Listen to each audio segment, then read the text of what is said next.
21:17 through 25, Paul is accused of not following the Torah. Was this really true?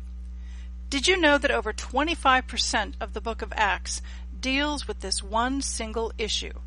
Did Paul follow the Torah, and did he teach others to follow the Torah? What was his response? In his letters, was Paul for or against the Torah? We begin with the first course, Paul on trial. In this course, we will examine the book of Acts and see that Paul is put on trial through the Roman court system. The accusation being made against Paul in Acts 21 is that he himself does not follow the Torah, and he teaches others to not follow the Torah. The Romans escort Paul to see Governor Felix in Caesarea. Paul makes the following statement to Felix. In Acts 24, verse 13 and 14, it is written, "Neither can they prove the things whereof they now accuse me, but this I confess unto you, that after the way which they call heresy, so worship I the God of my fathers, believing all things which are written in the Torah and in the prophets." Ultimately, in the book of Acts, in chapters 21 through 26 and 28, Paul rejects the charges made against him and claims that he stands firmly on the fact that he does keep the Torah and is teaching others to properly follow the Torah as well. Next, we turn our attention to the Acts 15 course. It begins with a heated Torah debate and controversy. What should be done with all the new non-Jewish believers in Yeshua? How were they to be received into the new covenant family of Yeshua? In Acts chapter 15, verse 1, it is written, "And certain men came down from Judah, and were teaching the brothers, unless you are circumcised according to the practice of Moses, you are unable to be saved." Was this argument about the traditional Christian teaching regarding how a person is saved and thus gets to go to heaven? Actually, no, that is not the debate. That is not the question on the table. So what is the real question being addressed? These Pharisees were saying that non-Jewish followers of Messiah Yeshua must convert to Pharisaic, rabbinic Judaism in order to be accepted into the covenant family of God. As a final stage and sign of this conversion, the rabbis required that males needed to be circumcised in their flesh. In Acts 15, Paul makes his Torah argument that in order to be a member of the new covenant family of Yeshua, that you need to first be circumcised in the heart. Remember, the Torah requires circumcision of the heart, Deuteronomy 10, verse 16. Paul makes his Torah argument based upon the example of Abraham, as he explained in Romans 4. So in Acts 15, there was a Torah debate. They are arguing about the role and the place of non-Jewish believers in Yeshua.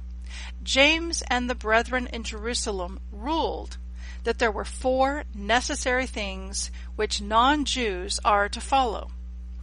What is the context of this ruling? Is it Torah-based or against the Torah? How is it related to Yeshua through his death on the tree, renewing the covenant with the northern kingdom of Israel? Take this course to learn the answers to these questions. This ancient debate regarding how the non-Jews should express their faith in Yeshua as Messiah still exists today. Should Christians follow the Torah today? Many Christians teach that when Yeshua died on the cross, he nailed the Torah to the cross, and therefore non-Jews don't need to follow the Torah today. In the next course, 2 Corinthians chapter 3, it is written in verse 3 and 6, "You are our epistle written in our hearts, known and read of all men, forasmuch as you are manifestly declared to be the epistle of Christ, ministered by us, written not with ink, but with the Spirit of the living God, not in tablets of stone, but in fleshly tables of the heart, who also has made us able ministers of the New Testament, not of the letter, but of the Spirit. For the letter kills, but the Spirit gives life." Many Christians misunderstand these verses. they interpret this to mean that non-Jews no longer need to follow the Torah. They teach that following the Torah kills, but following the Holy Spirit brings life. What is the subject of 2 Corinthians 3? Paul is addressing the question of how do we minister to others? Do we minister to others by the letter, or in the flesh, or do we minister to others by the Spirit? In 2 Corinthians 3, Paul is teaching the proper way that we are to minister to others. We are not to minister to others in the letter of the Torah. If we minister to others in the letter of the Torah, it results in death because we minister through our carnal flesh. When we minister to others by the letter, it results in forms, rituals, and religion.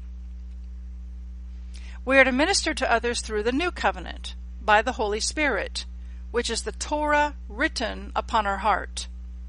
Your life and how you live your life is read, known, and can be seen by others. Your life is a living epistle. If the Torah has been written upon our heart, others will see the Torah being lived out in how we live our life and how we treat others. Paul explains that we are to minister to others in the spirit of the Torah, which is based upon love and serving others and meeting the needs of others. Next, we turn our attention to Ephesians 2, Colossians 2. In this course, we will be looking closely at Ephesians chapter 2, verses 15 and 16, where it is written, "Having abolished in his flesh the enmity, even the law of commandments contained in ordinances, for to make in himself of twain one new man, so making peace, and that he might reconcile both unto God in one body by the cross, having slain the enmity thereby." The heart of this passage is this: Yeshua is coming to reconcile and restore both the northern kingdom, Ephraim, who are far off, and the southern kingdom, Judah, who is near, Daniel 9 verse 7, through his covenant which he is making with them.